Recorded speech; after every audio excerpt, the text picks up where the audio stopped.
it's going, ladies. All right. Well, hey guys. Thanks for being here today. Pretty excited to talk to like all the women on this panel. This is obviously not all the women.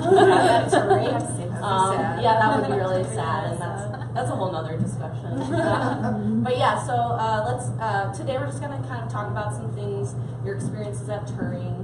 I'm gonna ask you guys some questions, so just be honest with your answers so we can get some good information. So I'm gonna start with Marina on the end. You can just tell me what brought you. I want you to tell me what brought you to Turing and what are you doing now. Well, actually, those are two unrelated questions. Let's start with what brought you to Turing. Sure. Yeah. Do I need to introduce myself? Yes, please introduce yourself. Hi, my name is Marina Corona. I am a 1602 graduate of Turing, and I am now a full stack developer at Captain U here in Denver. The question was what brought me? Yep. What brought you to Turing? So what brought me to Turing, I was teaching before, and I think I realized that my career was kind of plateauing. I wasn't really stimulated and intellectually, and I was looking for a new challenge, and I think I found it in coding. I didn't want to redo my undergraduate degree, and I heard about Turing, fell in love with the program, and Jeff as a leader, I guess, and decided to join, and it's been magic since. Do you want me to go now? Yep.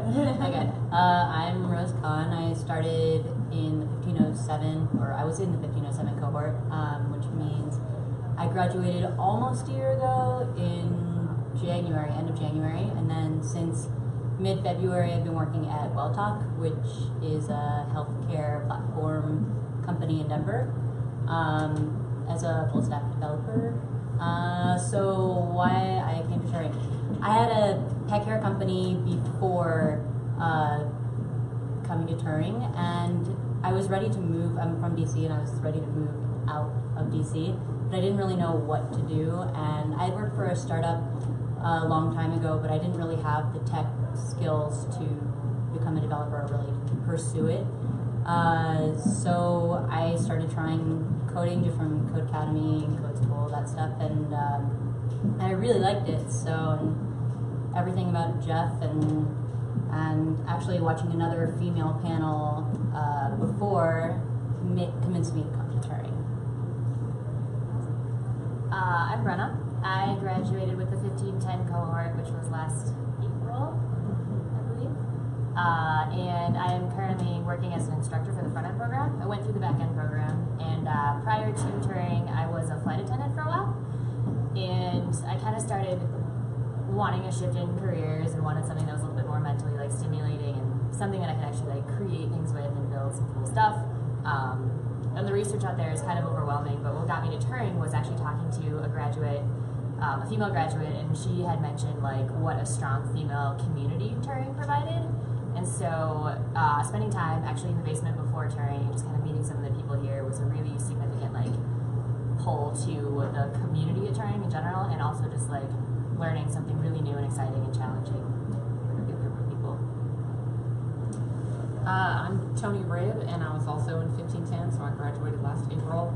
I'm actually on my second job now. I've been at Go Spot Check here in Denver for 2 months now as a software engineer, and I actually used to be an engineer in the space industry, but it sounded cool but was not cool on a day-to-day basis, as a lot of people here have heard.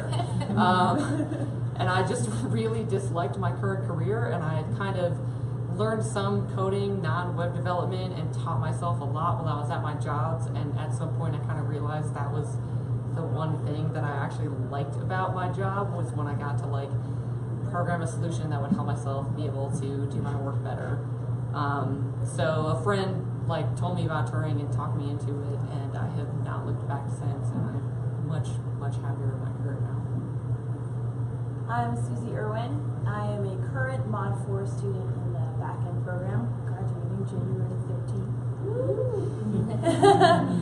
Prior to Turing, I was a Microsoft SharePoint consultant for a consulting firm in Denver, and I had done that for 5 years prior at a university. I've always wanted to be a programmer, so I decided it was time, and I took a class with Girl Develop It that was held here in the basement. and I got to see it, and I got to work with people who were currently in the program, people who had graduated from the program, and was sold immediately. I talked to my husband. I said I want to quit my job and go back to school for 7 months, and we worked it out, and I did, and I started in June, and I'm almost done. I'm Casey Cross. I am in Mod 4 of the front end program and graduating soon. Scares me. So I'm looking for a job if anyone has one. I worked in the healthcare industry for a very long time, over 10 years. And then I went back to school, got a master's in elementary education, taught for 3 years. Didn't like that at all. Well, I liked it a little. And then I just trying to find how to fit my skill set into a job that really needs that. And I realized how logical I am and how much I enjoy things like that. And I had a friend who went to Turing, and she told me all these great things about it. I spent a year trying to learn coding on my own through like Treehouse and online courses. And I think we covered most of what I learned in a year in the first 3 weeks. So this is definitely exciting. And we had a late joiner, July on the end. So if you could just introduce yourself and say when you graduated and what you're doing now, and then why you came to Turing. So I know it's a lot of like questions at first. I graduated in June, this past June. Now I'm a GIS developer at NREL, the National Renewable Energy Lab, and GIS is Geographic Information Systems, so it's a mouthful. Before I came to Turing, I was studying public health, and I was working in public policy and health and environmental policy. And that was something I was super passionate about, and I was trying, upon my graduation, trying to find a job in it, and it was really frustrating because none of them paid, like, at all. Yeah. And it was like, you can have an unpaid internship, or you can have unpaid fellowship, which is a longer unpaid internship. So I was trying to figure out a way where I can address these issues that I care about, but in a way that was also a whole career that I could make and like sustain myself and my family. And I came across health tech as a field. That got me interested in tech, and then I learned more about clean tech, environmental, civic tech, and I was like, oh, this is exactly what I want to do. I just didn't realize this existed, and that was really helpful in me getting my job at NREL doing visualization of renewable energy data for different countries. Cool. I think it's so interesting what like a range of backgrounds everyone has too, and we're all like here. And we all know very similar things, even though before this we did not know very similar things. So awesome. So the next part will just kind of free for all. If you have an answer, feel free. If not, like don't worry. So like some of you touched on this a little bit, but like with so many options out there for coding, why Turing specifically? Start with that. I went to an information session at a different school in town. I will not mention their name. And it just, as a woman, it didn't feel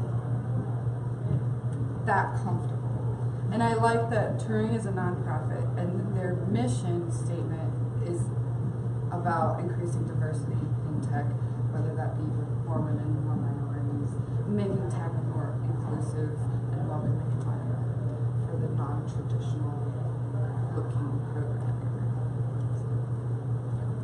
Yeah, I like that it was also 7 months, because to me, like 3 months seemed like no time. Mm-hmm. Like, how much am I really gonna know in 3 months? And then I just the same thing about feeling that their heart was in the right place. It was more about learning how to code, teaching people how to code instead of just making a buck. I agree. Like, if I had tried to go into the workforce after only the first 2 modules of Turing, which would have meant about 3 months, like, Yeah. I did not feel like I would have done well. I feel like it really took that whole amount of time for me to like get all the skills that I needed to actually be able to like get a job in the industry.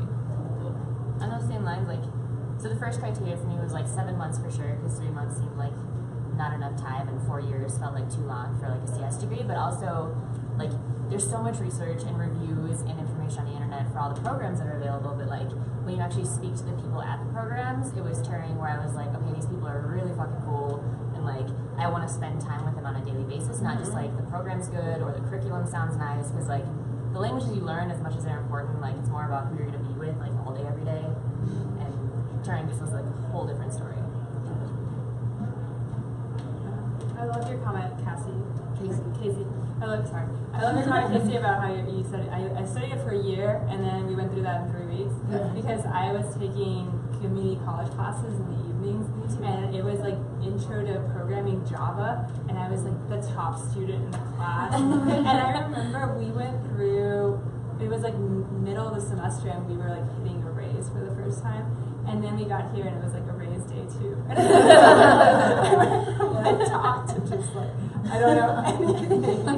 And that's kind of the pace of Turing. You know, it's like you go, and by the end you have built an app, and you built multiple apps. You have a whole portfolio, and you can sit in front of job interviewers and say, "This is what I can do," and I think it's really impressive. But you can get done in 7 months. Cool.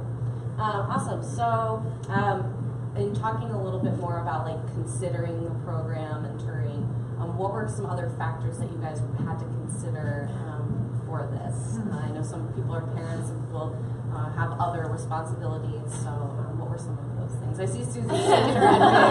I have a 2-year-old, so that was a major thing, was making sure that giving up my salary for up to a year, depending upon how long the program would take and how long it would take to find employment afterwards, could we handle that?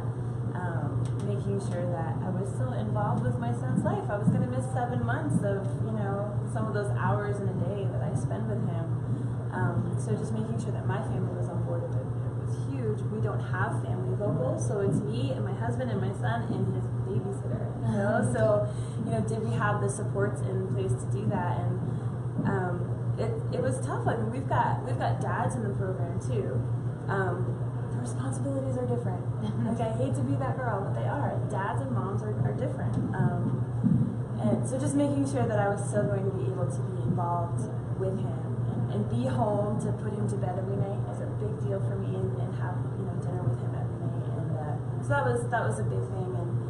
And there were luckily parents that I spoke to, moms specifically, who were in the program at the time, who had graduated from the program. Sally was a big part of me coming here, Bree Thomas, and just knowing that it was possible to still be a mom, but also be a student and a programmer. That was huge. Yeah, I think that's really important, because I think that would scare a lot of people away. I mean, there's a woman in my cohort who's raising twin 4-year-olds and going through this at the same time, and she's kicking butt. It's also great to have other moms to have play dates with. Like, that's cool.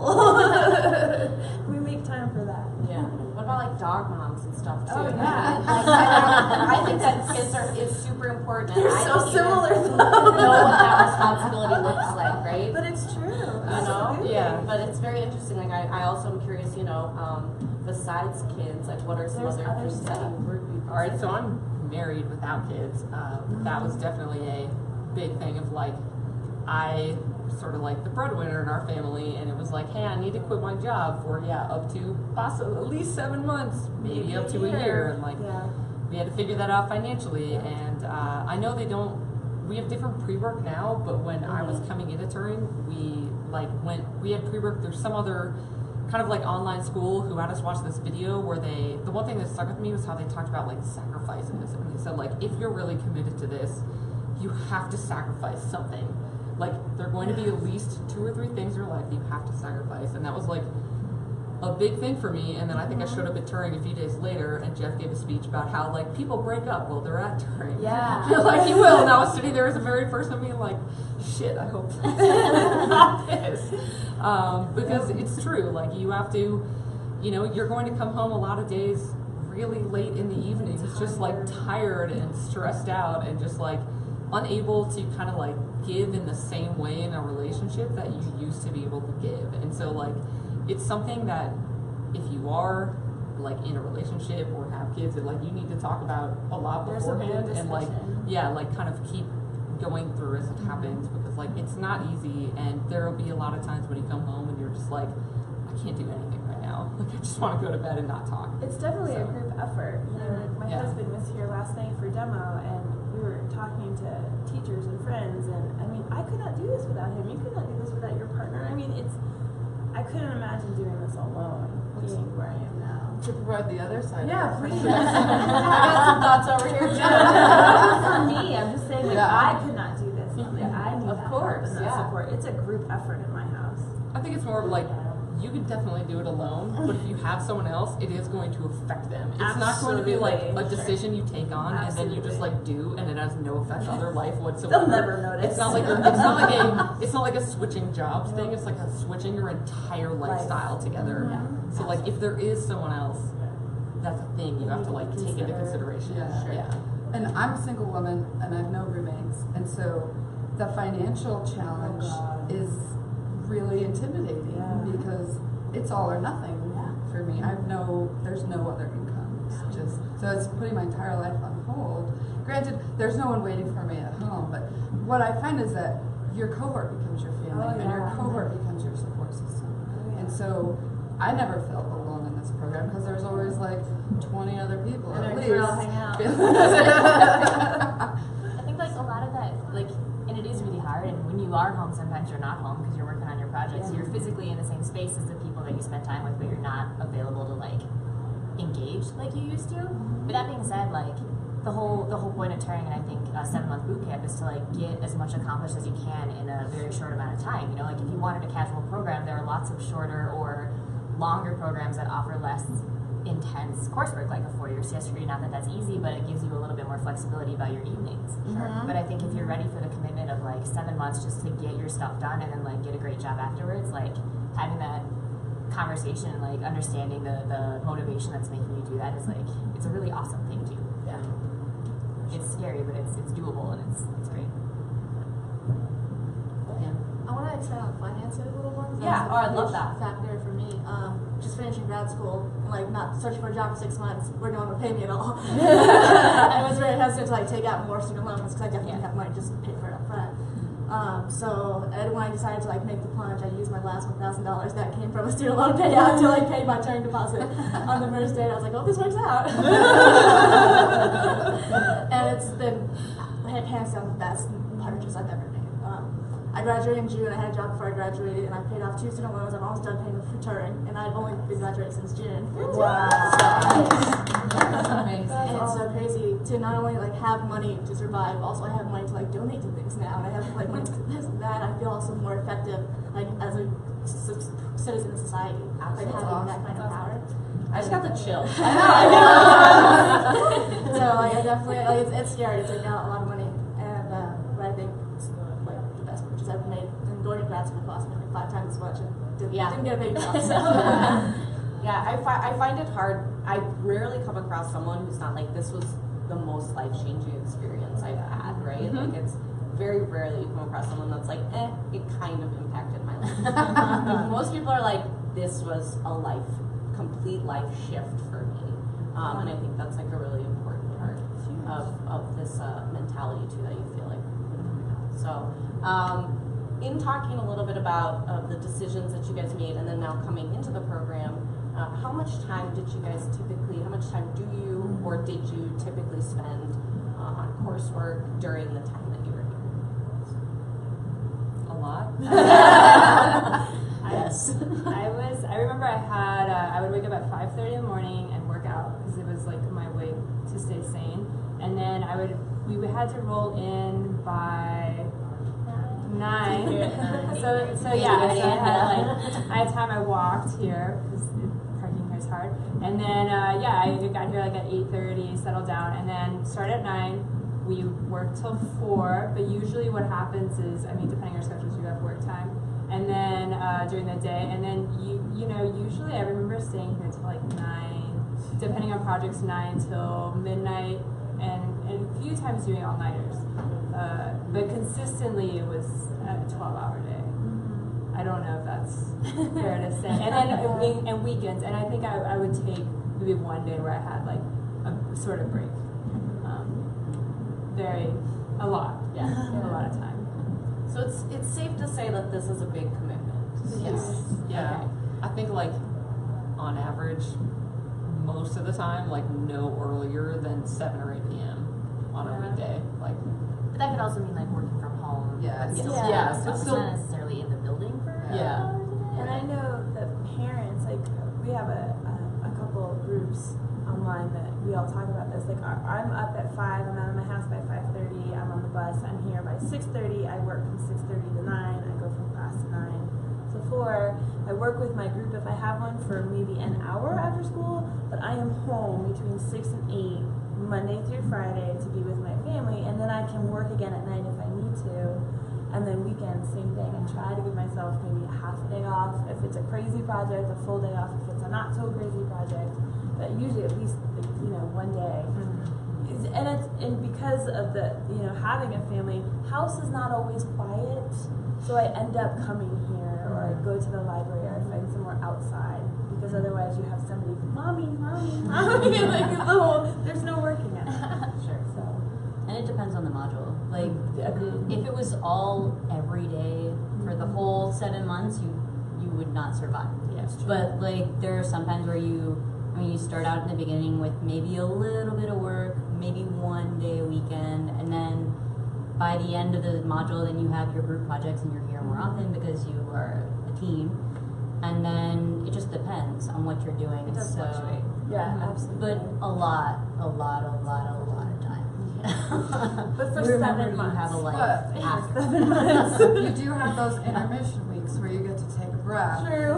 And like you get a week off every 6 weeks. With some homework. Which is Yeah. some work, Week but off. you can sleep more and you know catch up Take a on break. things. But also, I think for anyone who's been an educator, it's a very easy transition.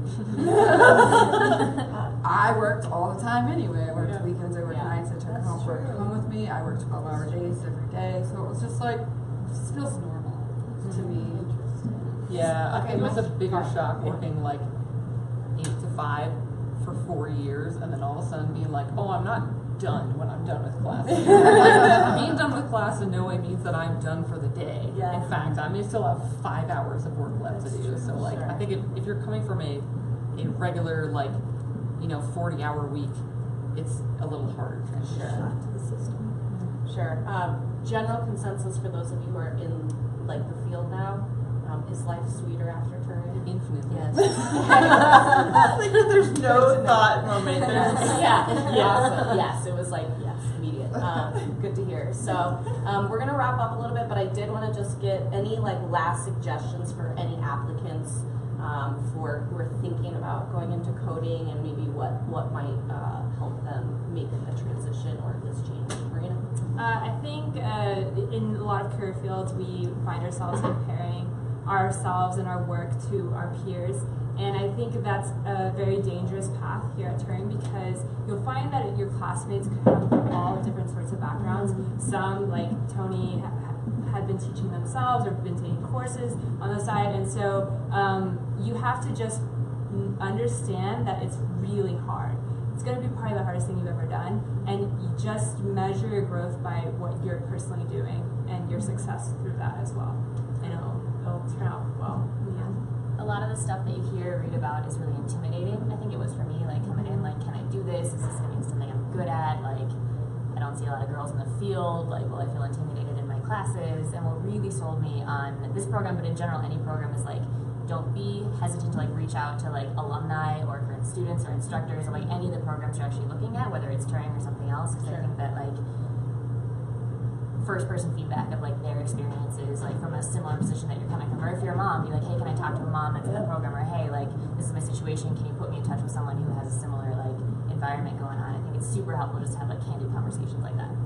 I think all of us, I don't mean to speak for you, would be happy to like talk on the phone or just like chat about whatever. Meet for coffee or Absolutely. something. Get us out of the basement of your Yeah, and you're never too young or too old True story. either. True story. We have people, right now I think our youngest is 20, and we've had people here in their 60s. Yeah. Don't ever be afraid to change it up. And also, you can come to try Turing. Come to try If Turing. you really want to try it out. I mean, if we're really going deep in this. But yeah, so I want to thank you guys all so much for participating, and I think it's awesome that we're like finally at a place at Turing where there's like people that actually don't know each other. Yeah. And, like we all have like a similar shared experience that like we can all really bond over, and so I think that's really cool. So again, thank you guys for being here. Thanks everyone for watching. We appreciate it. Bye.